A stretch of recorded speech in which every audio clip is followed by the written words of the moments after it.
Bonjour, bienvenue à une nouvelle vidéo.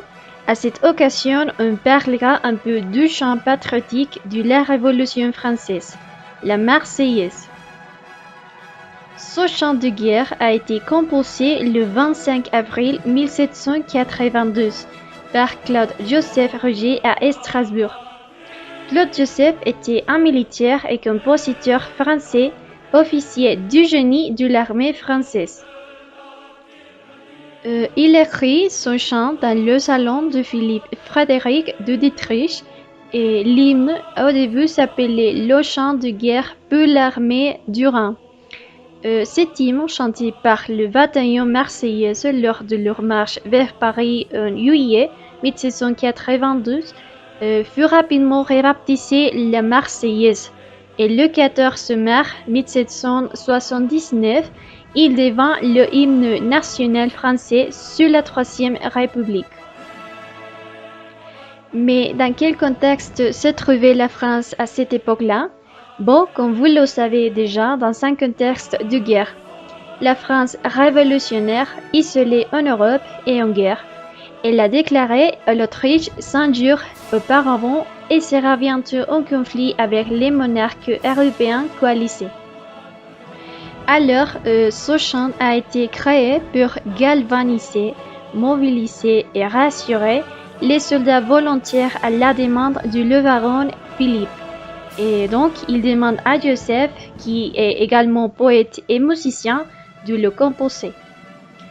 Joseph apparemment s'inspire d'une affiche de propagande et des mots employés à l'époque par les clubs politiques strasbourgeois.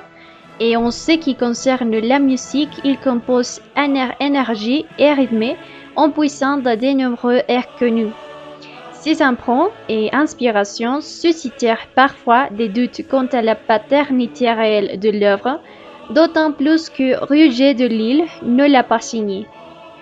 Sa diffusion a lieu d'abord en Alsace et après elle sera ensuite reprise par des éditeurs parisiens. Mais au XVIIIe siècle, la culture orale est encore très présente en France, car seule la moitié de la population sait lire. Ainsi, la chanson créée à Strasbourg, arrivée à Paris, véhiculée par les gens du Midi. Elle est chantée devant la foule aux Tuileries en juillet 1792 par les volontaires marseillaises. Et alors, ce chant est avant tout un hymne des combattants de la liberté.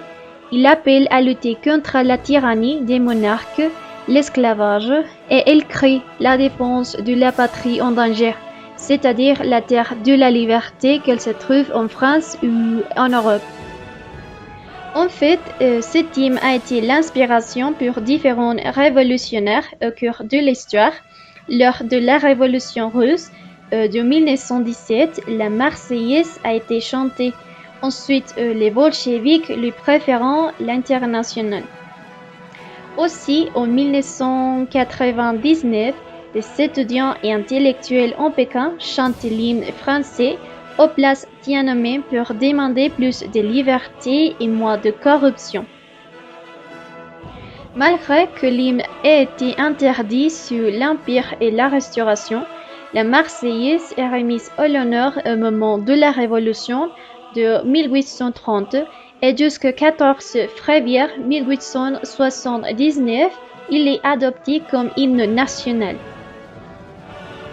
Une donnée curieuse est que cet hymne a la particularité d'avoir connu plusieurs remaniements au fil du temps. Par exemple, en 1782, ils sont attribués 3 co-auteurs, Jean-Baptiste Duvrin, Marie-Joseph et Lavey Duvrin, et ajoutés à l'œuvre de Roger de Lille. D'autre part, en 1881, la Marseillaise est réécrite pour faire barrage au cléricalisme lors des élections, y compris en 1882. Le compositeur russe Tchaïkovski reprend la Marseillaise dans la première note de l'ouverture solennelle 1812, célébrant les victoires russes sur la troupe napoléonienne. Et bon, voici une petite vidéo sur l'histoire de l'hymne français. J'espère que vous avez appris quelque chose de nouveau aujourd'hui. Merci de m'avoir écouté et à la prochaine.